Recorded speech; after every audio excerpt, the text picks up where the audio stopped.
ఆత్మానుసారంగా ఆత్మీయతలోంచి దిగజారిపోయినప్పుడు దేవుని కార్యాన్ని వెనక్కి పెడతారు, లోక సంబంధమైన వాటికి ప్రాముఖ్యత ఇస్తారు.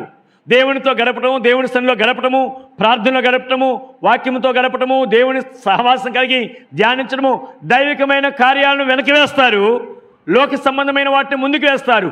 ఈరోజు విశ్వాసి, దేవుని బిడ్డ, నువ్వు ఆత్మానుసారంగా జీవిస్తున్నావా, శరీరానుసారంగా జీవిస్తున్నావా? శరీరానుసారంగా జీవించిన సౌలు జీవితాన్ని చూస్తున్నాం, దావీదు జీవితాన్ని చూస్తున్నాం. దేవుని బిడ్డలైన వారు దేవుని సన్నిధిలో ప్రార్థన చేస్తారు, దేవుని చిత్తాన్ని అనుకుంటాడు. దేవుడు ఏది చెబితే అది కష్టమైన, నష్టమైన, బరువైన, భారమైన అది చేయటానికి ఇష్టపడతారు.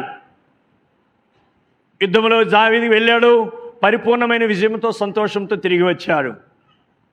ఫిలిష్తీయులు ఓటమితో వెళ్ళిపోయిన వారు విడిచిపెట్టలేదు, ఇంకా కొద్ది రోజుల్లో బలాన్ని పుంజుకొని మరలా వచ్చారు. సైతానుతో నువ్వు పోరాటములో ఒకసారి జయిస్తే అంతటితో అయిపోయింది అనుకోవద్దు. శోధన వెంబడి శోధన, పోరాటం వెంబడి పోరాటం వెంటబడి వస్తూనే ఉంటాయి. అయితే అన్ని సమయాల్లో విశ్వాసిగా మన బొందులో ప్రాణమున్నంత వరకు దేవుని మీద ఆధారపడుతూ ఈ పోరాటాన్ని సాగించాలి. కానీ అబ్బా ఏందో జీవితం మీద విసుగుపడుతుందండి, మొన్నే ఈ శోధన వచ్చింది జయించాం అనుకుంటే మళ్ళా వచ్చింది అనుకోవటానికి లేదు. ఒక శోధన వచ్చి ఆగిపోయిందని అందరితో సంతృప్తి చెందటానికి లేదు. శోధన వెంబడి శోధన, శ్రమ వెంబడి శ్రమ, కష్టం వెంబడి కష్టం వచ్చే అవకాశం ఉన్నది. ఒకటి పోతే ఒకటి వస్తూ ఉంటుంది. అయితే అన్ని సమయాల్లో దేవుని మీద ఆధారపడినప్పుడు, దేవుని స్థలంలో ప్రార్థించినప్పుడు దేవుడే వాటన్నిటి నుంచి విడిపిస్తాడు. మరలా దేవుడి సన్నిధిలోకి వెళ్ళాడు దావీదు. మొన్న అడిగంగా దేవుడు చెప్పాడులే, పరిగెత్తుకుంటూ వెళ్దాం అనుకోలేదు. మరలా అడుగుతున్న, ప్రభువా మరలా వచ్చారు ప్రభువా ఫిలిష్తీయులు, వెళ్ళమంటావా, యుద్ధానికి వెళ్ళమంటావా, నీ చిత్తం ఏంటి ప్రభువా అన్నాడు. వెళ్ళవద్దు అన్నాడు. మరి ఎలా ప్రభువా? నువ్వు వెళ్తే ఓడిపోతావు, ఎదురుగా వెళ్ళవద్దు, చుట్టూ తిరిగి వెళ్ళు.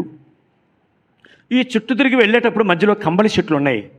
ఆ కంబళి చెట్లు ఆకుల సప్పుడు వచ్చినప్పుడు ఒకటే గుర్తుపెట్టుకో, అప్పుడు నా సన్నిధి మీతో ఉంచుతాను, మీరు యుద్ధానికి వెళ్ళి విజయాన్ని సాధిస్తారు అన్నాడు. చూడ కింద పారాగ్రాఫ్లో చూస్తాం మనం. దావీదు యెహోవా యొద్ద విచారణ చేసెను, 23వ వచనము. అందుకు యెహోవా, నువ్వు వెళ్ళవద్దు, చుట్టూ తిరిగిపోయి కమ్మల చెట్లకు ఎదురుగా వారి మీద పడుము. కమ్మల చెట్ల కొనల చప్పుడు వినగానే ఫిలిష్తీయులను హతమచేటుకై యెహోవా బయలుదేరుచున్నాడు గనుక అప్పుడే నీవు త్వరగా బయలుదేరవాలని సెలవిచ్చాను. దేవుడు ఒక సింబల్ ఇచ్చాడు, ఒక హింట్ ఇచ్చాడు. నువ్వు ఆ కమ్మల చెట్ల దగ్గరికి వెళ్ళి సౌండ్ వచ్చినప్పుడు దేవుని ఆత్మ బలంగా మీ మీదకి వస్తుందని గుర్తుపెట్టుకో. దేవుని శక్తితో మీరు నింపబడి ఫిలిష్తీయులను హతమారుస్తారు, జయిస్తారు అని చెప్పాడు. దేవుడు చెప్పినట్టుగా దావీదు విధేయత చూపించాడు. రెండవసారి కూడా ప్రార్థించాడు, దైవ చిత్తాన్ని కనుగొన్నాడు. సమస్య నుంచి విడుదల పొందడానికి ఎన్నిసార్లైనా మనం దేవుని సన్నిధిలో ప్రార్థన చేయాలి. నువ్వు ప్రార్థన చేయకుండా ప్రభువా నాయన రాత్రి కాపాడే, పొగులు కాపాడు, ఆమె అని ఒక మాటలు ముగిస్తే దేవుని చిత్తాన్ని ఎలా కనుగొనగలవు? ఎలా దేవుని బిడ్డలైన వారు దేవుని సన్నిధిలో పోరాడారండి. రాత్రి మొగుళ్ళు దేవుని సన్నిధిలో ఒంటరిగా గోజాడారు, మొరపెట్టారు, అంగలార్చారు, ప్రార్థించారు, ప్రలాపించారు. విజ్ఞాపన కర్తలుగా నశించున్న ఆత్మల కొరకు, దేశము కొరకు, రాష్ట్రాల కొరకు రోధించారు. ఆల్నైట్ ప్రేయర్ పెడుతున్నాం, అన్ని అంశాలు అందరి కొరకు ప్రార్థన చేయడానికి కూర్చుంటున్నాం. ఇంట్లో నిద్రపోతే ఎలా, అంత అవసరం లేదంటే కాదు. దేవుని సన్నిధిలో దేవుని భక్తులైన వారు బిడ్డలు ప్రార్థన చేస్తూ వారు పోరాడారు, క్రమం తప్పకుండా ప్రార్థన చేశారు, సమస్యల్లో ప్రార్థన చేశారు, అంగలార్చారు. ఒక నిమిషంలో ఒక మెతుకు అన్నం తినగానే కడుపు నిండిపోదు. ఎన్నో అంశాలు ఉన్నాయి, ఎన్నో సమస్యలు ఉన్నాయి, పోరాడించవలసి ఉన్నాయి. దేవుని చిత్తాన్ని అనుకొని ప్రభువా నీ చిత్తము కొన్ని సందర్భాల్లో వెంటనే జవాబిస్తాడు, కొన్ని సందర్భాల్లో ఆలస్యం చేయవచ్చు. దేవుడు తన చిత్తాన్ని తెలియజేసే వరకు దావీదు దేవుని సన్నిధిలో మొరపెట్టాడు, ప్రార్థన చేశాడు. ఆయన సన్నిధిలో ప్రార్థించినప్పుడు దేవుడు తన చిత్తాన్ని బయలుపరుస్తాడు. ఆత్మీయంగా మనం ఎదగాలి. ఆత్మానుసారులు దేవుని సన్నిధిలో కనిపెట్టి ప్రార్థించి దైవ చిత్తాన్ని గుర్తిస్తారు. దావీదు మొరపెట్టి ప్రార్థన చేసినప్పుడు దేవుడు చెబుతున్నాడు, రెండవసారి కూడా వెళ్ళవద్దు కానీ చుట్టూ తిరిగి వెళ్ళు అంటున్నాడు. వెళ్ళవద్దు అన్నప్పుడు ఆగిపోయేట్టు నేర్చుకున్నాడు. దేవుని బిడ్డలు దేవుడు చెప్పిన ప్రకారం చేశారు. బైబిల్ అంతటా మనం గమనిస్తే నూతన నిబంధనలో గమనించినట్టయితే వారు దేవుని చిత్తం కొరకు ఉపవాసం ఉండి ప్రార్థన చేశారు. అపోస్తలుల కార్యముల గ్రంథం 13వ అధ్యాయం 1-2 వచనాలు చూడండి దయచేసి. బైబిల్ తెరవండి దయచేసి. అపోస్తలుల కార్యముల గ్రంథము 13వ అధ్యాయము లేఖనాలను మనం గమనిస్తే మిషనరీ యాత్రకు పంపించాలి, సువార్థికులను పంపించాలి. ఒక 5 వ్యక్తులు ఉన్నారు, ప్రముఖులైన వారు అక్కడ. ఈ 5లో ఎవరిని పంపాలి? Question mark. మన జీవితంలో కూడా ఒక క్రాస్ రోడ్డు పాయింట్ వచ్చినప్పుడు దేవుని సన్నిధిలో మొరపెట్టడం, ప్రార్థన చేయటం, రహస్యమందు చూసి దేవుని సన్నిధిలోకి వెళ్ళి తలుపు వేసుకొని ఒంటరిగా ఏకాంతంగా మనం గడపడానికి సిద్ధపరచుకోవాలి మన హృదయాన్ని, మన సమయాన్ని. అప్పుడు దేవుని యొక్క చిత్తాన్ని దేవుడు బయలుపరుస్తాడు. అలాగే అందరూ కలిసి ఉపవాసం ఉండి ప్రభువా ఈ పనికి ఎవరిని పంపాలి అని కలిసి ప్రార్థించారట. చూడండి, మరి చదువుదాం. 2వ వచనం చదువుదాం. వారు ప్రభువును సేవించుచు 5 వ్యక్తులు ఉన్నారు. 5లో ఎవరిని పంపాలని ఆలోచిస్తూ ఉపవాసం ఉండి ప్రభువును సేవించుచు ఉపవాసము చేయుచుండగా 13వ అధ్యాయం 2వ వచనం. పరిశుద్ధాత్మ నేను బర్నబాను సౌలును పిలిచిన పని కొరకు వారిని నాకు ప్రత్యేకపరచునని వారితో చెప్పెను.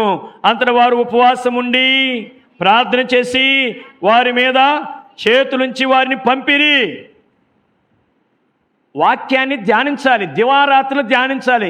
ఒక వచనం చదివితే సరిపోద్దండి, క్యాలెండర్లో బైబిల్ చదివితే సరిపోద్దండి, చిన్న 2 వచనాలు చదువుకుంటే లేదు. బైబిలు దివారాత్రాలు ధ్యానించమని వాక్యం చెబుతుంది. ప్రార్థనలో గడపాలి. వారు ఉపవాసం ఉండి ప్రార్థన చేసి వారి మీద చేతులుంచి వారిని ఆత్మతో నింపి పంపించేశారు. ఒక సమస్య వచ్చినప్పుడు దేవుని బిడ్డలైన వారు దేవుని సన్నిధిలో కనిపెట్టి మొరపెట్టి దైవ చిత్తాన్ని కనుగొని అడుగులు వేశారు.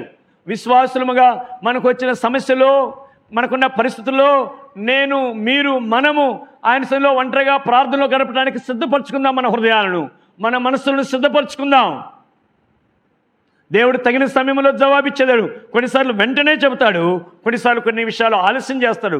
ఆ ఆలస్యం వెనక ఒక మేలు ఉంటుంది, ఆలస్యం వెనక ఒక ప్రణాళిక ఉంటుంది. కొన్నిసార్లు మనం గ్రహించుకోలేకపోవచ్చు ఆ పరిస్థితిని, కానీ దేవుని యొక్క ప్రత్యేకమైన ఉద్దేశం ఉంటుంది. అయినను ఆయన జవాబిచ్చే వరకు ఆయన సన్నిధిలో కనిపెట్టి ప్రార్థించవలసిన బాధ్యత మనకుంది. పౌలుకి చెప్పాడు, అక్కడ అపోస్తలులు సంఘ పెద్దలు అనగా యెరూషలేము నుంచి అంత్యోక్య పట్టణానికి వచ్చారు. వారు అపోస్తలు వచ్చి ఆ అంత్యోక్య పట్టణంలో ఉన్న విశ్వాసులు ఒక 5 ప్రముఖులు ఉన్నారు. వారి విషయమై ప్రార్థన చేసి ఎవరు పంపాలి ప్రభు అంటే సౌలును బర్నబాను పంపించు అని చెప్పాడు పరిశుద్ధాత్మదేవుడు. వారి మీద చేతు నుంచి ప్రార్థన చేసి పంపితే వారు సుమారు 230 మైళ్ళు ప్రయాణం చేసి సంఘాలు కట్టి దేవుని కొరకు మహిమకరంగా వాడబడి తిరిగి వచ్చారు. మన జీవితంలో కూడా అలా చేయాలి. అలాగే దేవుని బిడ్డలు అలాగే చేశారు. పౌలు గారు 2వ మిషనరీ యాత్రలో ఉన్నప్పుడు త్రోయ అనే ప్రాంతంలో ఉన్నాడు. ఇటు పోవాలి అర్థం కావట్లా. ఇటు మైనర్ ఆసియా, చిన్న ఆసియాకి వెళ్ళాలా ప్రభువా, ఇటు మాసిదోనియాకి వెళ్ళాలా, ఎక్కడికి వెళ్ళాలని 16వ అధ్యాయంలో మనం చూస్తే ప్రార్థన చేస్తూ దేవుని చిత్తం కొరకు ఎదురు చూస్తూ ఉన్నారు. ఏం చేయాలో అర్థం కాల వారికి. 16వ అధ్యాయం 7వ వచనంలో మనం గమనిస్తే యేసు యొక్క ఆత్మ వారిని ఆ వైపు వెళ్ళనీయలేదట. ఎటు వెళ్ళాలి ప్రభుని వాళ్ళు ప్రార్థన చేస్తుంటే మాసిదోనియా వాడు ఆ రాత్రి దర్శనంలో కనపడి మా ప్రాంతానికి వచ్చి సువార్త ప్రకటించండి అని అడిగాడట. అప్పుడు ఇది దైవచిత్తమని గుర్తించి అటు వెళ్ళవలసిన వారు వెళ్ళాలని ఆశ కలిగి ఉన్నా ఆ ప్రాంతానికి వెళ్లకుండా ఈ దిక్కుకు వెళ్ళారు. దేవుని బిడ్డలైన వారు దేవుణ్ణి అడిగి చేస్తారు. ఆత్మానుసారులు దేవుని చిత్తములో దేవుణ్ణి అడిగి ఆయనకి ఇష్టమైన పనిని చేస్తాం. ఆత్మీయతలో దిగజారిపోయినప్పుడు దేవుణ్ణి అడిగేదాకా ఆలోచించము, మన సొంత నిర్ణయాలు తీసుకుంటాం. అది మనకు మేలు కలగవచ్చు, కీడు కలగవచ్చు. ఓ విశ్వాసి, నువ్వు ప్రార్థనకు వస్తున్నావు, కేవలం ఆదివార క్రైస్తవుగానే ఉన్నావా? దేవునితో సహవాసం చేస్తున్నావా? దేవునితో సంభాషిస్తున్నావా? నువ్వు కూర్చున్నప్పుడు, లేచినప్పుడు, పడుకున్నప్పుడు దేవుని వాక్యాన్ని ధ్యానం చేస్తూ దేవుని తలంపులు తలస్తూ మనం ప్రయాణం చేస్తున్నప్పుడు కానీ, పడుకున్నప్పుడు కానీ, నడుస్తున్నప్పుడు కానీ ఆయనతో మన హృదయాన్ని పంచుకుంటూ ప్రభు చిత్తం కొరకు కనిపెట్టి ఎదురు చూస్తే ఆయన చిత్తాన్ని బయలుపరుస్తాడు. దావీదు యెహోవా యొద్ద విచారణ చేసే ఆ శ్రేష్టతను కనపడుతున్నది. సౌలు కూడా తనకు సమస్య వచ్చినప్పుడు దేవుని దగ్గర విచారణ చేశాడంట. దేవుడు మాట్లాడలేదట. మాట్లాడిపోతే ప్రవక్తల దగ్గర వెళ్ళి అడిగాడు. ప్రవక్తల ద్వారా జవాబు రాలేదు. ఏం చేశాడు? అంటేనే జవాబు రాకపోతే ఏం చేయాలండి? ఏం చేయాలి? హృదయ పరిశీలన చేసుకొని పశ్చాత్తాపంతో ప్రభు సన్నిధిలో కనిపెట్టాలి. అంత ఓపిక లేదు సౌలు గారికి. ఎక్కడికి వెళ్ళాడు? వెంటనే పరిగెత్తుకుంటా ఆ కర్ణపిశాసం గల వారి దగ్గరికి వెళ్ళాడట. ఎందూరులో ఉన్న కర్ణపిశాసం గల వారి దగ్గరికి వెళ్ళాడు. వెళ్ళి అక్కడ విచారణ చేశాడు. అక్కడ దేవుడు ఏమిచ్చాడు? యెహోవా నిన్ను ఎడబాయిగా నన్ను అడగటం వలన నీకేం ప్రయోజనం అయ్యా? నా పరిస్థితి ఏంటి యుద్ధంలో? రేపు ఈ వేళకు నువ్వు నాతో కూడా ఉంటావు పై రాజ్యంలో. అదే ఆయనకు వచ్చిన జవాబు. దేవుని బిడ్డలారా, దేవుని బిడ్డలమైన మనము ప్రార్థించి దేవుని చిత్తాన్ని కనుగొంటున్నామా? ఈ పనికి వెళ్ళొచ్చా? ఈ కార్యం చేయొచ్చా? ఇది చేయొచ్చా చేయకూడదా? ప్రార్థించడము, దేవుని అడగటం, అవసరమైతే దైవజనుల సలహా తీసుకునే ఆ ఆత్మీయ మెట్టు కనపట్టలేదు. నువ్వు శరీరానుసారమైన మెట్టులో భక్తి చేస్తున్నావని గుర్తించు. నువ్వు రక్షించబడ్డావు, బాప్తీసం తీసుకున్నావు అనుకుంటున్నావు, కానీ ఆత్మీయతను ఎక్కడో విడిచిపెట్టేసావు. పశ్చాత్తాపంతో ప్రభు యొక్క శ్రేష్ఠతలోనికి రా. ప్రభు నిన్ను నడిపిస్తాడు. ఆత్మీయత లోతులోనికి నిన్ను సిద్ధపరచుకో. ప్రభు నిన్ను లేవనెత్తి అనేకులకు ఆశీర్వాదకరంగా చేస్తాడు. బైబిల్ గ్రంథంలో చూస్తే అబ్రహాము జీవితం దగ్గరికి ఒక్క మాట వెళ్దాం. అబ్రహాము సంతానం లేని స్థితిలో ఉన్నాడు. 99 సంవత్సరాల వయసు నుంచి 83 సంవత్సరాలు వయసు వచ్చింది. 87 సంవత్సరాల వయసున పిల్లలు లేరు. ఆ సమయంలో శారా సలహాతో దాసిని తన భార్యగా అప్పగిస్తే ఆ దాసి వల్ల కుమారుడు జన్మించాడు. అని పేరు ఇస్మాయేలు పెట్టాడు. వాడు పెరిగి పెద్దవాడయ్యాడు. అబ్రహాంకి ఎంతో ఆస్తి ఉన్న సమయంలో వారసుడిలాగా ఆ సంతు లేని కొరతను తొలగించాడు ఇస్మాయేలు.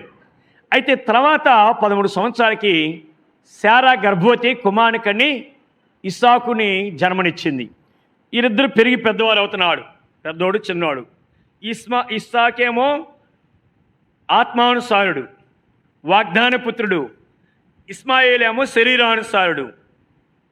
శరీరానుసారంగా జన్మించినవాడు. ఈ ఆత్మానుసారుడికి సాదృశ్యము, శరీరానుసారుడికి సాదృశ్యము. అయితే ఈ శరీరానుసారుడు ఆత్మానుసారుడితో పోరాడుతున్నాడు, పరిహాసం చేస్తున్నాడు. ఎవరు లేనప్పుడు గిచ్చడం, గిలటం, కొడటం, పడేయటం చేస్తున్నాడు. గమనించింది శారా. వెంటనన్నది, ఇదిగో ఈ దాసి కుమారుడు నా కుమారుడితో ఉండటానికి యోగ్యుడు కాదు, వీడిని పంపించేసేయ అన్నది. ఆ మాట అబ్రహాంకి చాలా కష్టం అనిపించింది అన్న. చూడండి, ఆదికాండము 21వ అధ్యాయం చూద్దాం. ఆదికాండము 21వ అధ్యాయం 10వ వచనము. ఈ దాసిని దీని కుమారుని వెళ్ళగొట్టము. ఈ దాసి కుమారుడు నా కుమారుని ఇస్సాకుతో వారసుడై ఉండడని అబ్రహాముతో అనెను. అతని కుమారుని బట్టి ఆ మాట అబ్రహామునకు మిక్కిలి దుఃఖము కలిగెను. అయితే దేవుడు ఏమంటున్నాడు చూద్దాం. ఈ సమయంలో ఆ మాట అబ్రహాం చాలా బాధగా ఉంది. ఇస్మాయిల్ను ప్రేమించాడు. శారాకు కొడుకు కాపోవచ్చు, కానీ తన కుమారుడే. 13 సంవత్సరాలు పెంచాడు, పెద్ద చేశాడు, ముద్దాడుకున్నాడు, భుజాలు మేకెచ్చుకున్నాడు, గుండెని మీద కూర్చోబెట్టుకుని ఆడుకున్నాడు. అంత ప్రేమగా ఆప్యాయంగా పెంచిన ఇస్మాయిల్ని ఇప్పుడు ఏమంటున్నారు? శారా పంపించేసే అన్నది. అది తనకి చాలా బాధాకరంగా ఉన్నది. ఆ సమయంలో దేవుడు ఏం మాట్లాడుతున్నాడు చూడండి. దేవుడు, ఈ చిన్నవాడిని బట్టి నీ దాసిని బట్టి నీవు దుఃఖపడవద్దు. శారో నీతో చెప్పు ప్రతి విషయములో ఆమె మాట వినుము. ఇస్సాకు వలనైనదే నీ సంతానమనబడును. ఆయనను ఈ దాసి కుమారుని కూడా నీ సంతానమే గనుక అతను కూడా ఒక జనముగా చేస్తానని అబ్రహాంతో చెప్పాను. ఏమంటున్నాడు అక్కడ? ఈ చిన్నవాడిని బట్టి ఈ దాసిని నీవు దుఃఖపడవు, శారాతో నువ్వు చెప్పిన చేయము. ఆ మాట చెప్పినప్పుడు 14వ వచనం. కాబట్టి తెల్లవారినప్పుడు అబ్రహాము లేచి ఆహారము నీళ్ళను తీతిని తీసుకొని పిల్లవాడినితో కూడా హాగరును అప్పగించి ఆమెను పంపివేశను. బాగా వినాలి. అబ్రహాంకి ఇష్టమైన వాడే, ప్రియమైన వాడే, కానీ దేవుడు చెప్పాడు ఆ బిడ్డను పంపించేసేయి. చారా చెప్పిన మాట విన్నా అన్నాడు. ఆయనకి అది ఎంత కష్టమైనదైనా దేవుడు చెప్పాడు కాబట్టి దేవుని మాటకి లోబడటము అబ్రహాం యొక్క శ్రేష్టత. వెంటనే దేవుని మాటకి విధేయత చూపించి అది ఎంత కష్టమైనా కానీ పంపించేశాడు. ఆత్మానుసారులు, ఆత్మ సంబంధమైన వారు అది కష్టమైన భారమైన దేవుడు చెప్పిన దానికి విధేయత చూపుతారు. ఎంతసేపు ఆలోచించలేదు, తెల్లవారిన వెంటనే ఆ పని చేశాడు. ఇంకొక వారం రోజులు ముద్దాడుకొని పంపిస్తానులే ప్రభువా అని అనలే. ఇంకా ఆయనకి కష్టమైన విషయమే అయినా కానీ దేవుడు చెప్పిన మాటకి విధేయత చూపటము.